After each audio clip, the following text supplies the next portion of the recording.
BigCountryPreps.com. I'm Evan Wren, and this is the Countdown to Two-A-Days series, our daily look at an area football team and the key questions we'll be asking about that team on August 16th, preseason football preview here at Big Country Preps.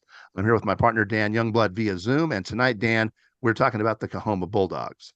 Yeah, and this is a Coahoma team that, on paper, should be an exciting one. A lot of skill talent on this group. They went 7-4 last year, returned 20 of their 30 lettermen from that team, including 7 offensive and 5 defensive starters. A lot of playmakers at those skill positions on both sides of the football. They're gonna have to figure some maybe things out of the line, but that's one of the questions they have, and we'll talk a little bit more about some of those questions. Go a little bit deeper here in a few minutes, but I'm excited to see what the Bulldogs do this year. I think they've got a chance to be field another quality team. I'm interested also to see what they can do. Before we jump into our look at the Coahoma Bulldogs tonight, I want to remind you, YouTubers, hit the subscribe button and then also hit that little bell that'll pop up after you hit subscribe. That'll let you follow along with us during our Countdown to Two-A-Days series. You'll get notifications every time we come up with a new podcast.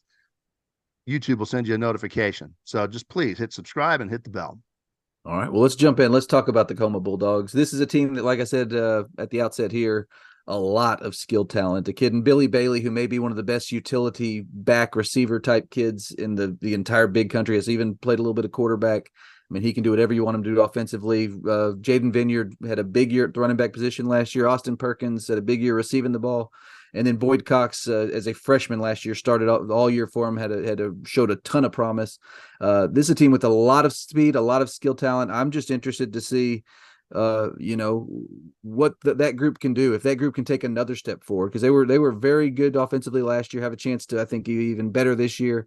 What are we going to see from that group of kids, some of which are still youngsters? Vineyard's just a junior, Cox is just a sophomore. These are guys with a lot of blue sky left. I'm interested to see just the progression that those guys have made last year to this year. They're going to have to retool their offensive line a little bit, and I think that's going to be what carries them as far as they get. If they can put together a good offensive line and perform well up front, we're going to see a solid team from Coahoma, because they are definitely loaded with skill, but they're going to have to get that push up front. I think the offensive line will be the key at CHS. Yeah, I agree. And last question for today, it's just we've seen, I think Coach Chris Jocelyn, I think, first of all, has done a great job with this Coahoma program. He's gotten them to a point where they go every year expecting to make the playoffs. I think that's the baseline expectation for this team.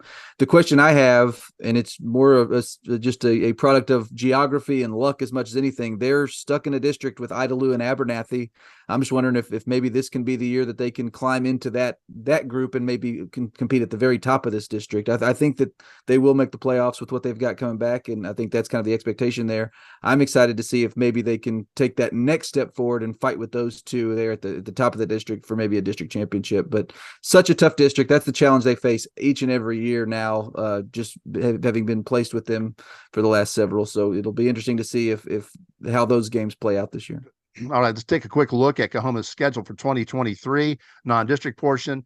On the 25th of August, they open with Forsan at Big Spring. That's a big rivalry game. Then they go to Sonora on September 1st. They host Kermit and Colorado City back-to-back on the 8th and the 15th. And then they go to Merkel on the 22nd before an open date, and then jumping into district. Yeah, a good non-district schedule there with an opportunity to really build some momentum heading into district, which opens after their open date on October 6th at Littlefield. That'll be an important game for them to win and get off to a good start. Then they host Idalou on the 13th of October, go to Stanton on the 20th, host Lubbock Roosevelt on the 27th, and then finish up at Abernathy on November 3rd. So some big games there, and I really look forward to, like I said before, seeing how those the games with Idalou and Abernathy turn out, and see if maybe they can climb into that group this year.